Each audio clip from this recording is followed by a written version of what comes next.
खुनाच्या प्रयत्न प्रकरणातील संशयित धनंजय शिंदे यास उच्च न्यायालयाकडून सशर्त जामीन मंजूर. ॲडव्होकेट मेहबूब बांडार.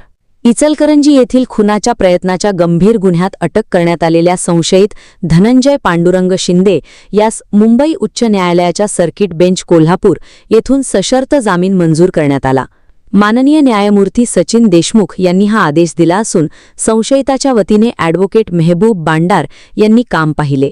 याबाबत अधिक माहिती अशी की पूर्वीच्या वादातून 28 मे 2024 रोजी दुपारी सुमारे 5 वाजण्याच्या सुमारास शहापूर रोड इचलकरंजी येथे धनंजय शिंदे, ताहिर खतीब, भूषण सूर्यवंशी आणि संतोष माने यांनी वाजिद मुजावर याच्यावर जीवघेणा हल्ला केल्याचा आरोप आहे.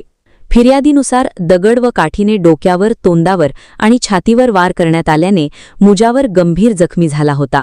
त्याच्यावर प्रथम IGM हॉस्पिटल इचलकरंजी येथे उपचार करण्यात आले. त्यानंतर पुढील उपचारासाठी विन्स हॉस्पिटलमध्ये दाखल करण्यात आले. या प्रकरणी जखमीच्या पत्नीने 28 मे 2024 रोजी शहापूर पोलीस ठाण्यात फिर्याद दाखल केली होती.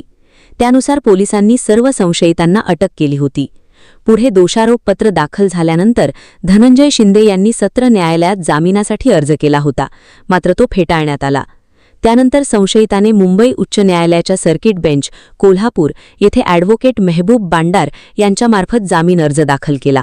सुनावणी दरम्यान अर्जदाराकडून कोणतीही पूर्वतयारी नव्हती. त्याने कोणतेही घातक शस्त्र वापरले नव्हते. तसेच तो गेली 2 वर्षे कारागृहात असल्याचा युक्तिवाद करण्यात आला.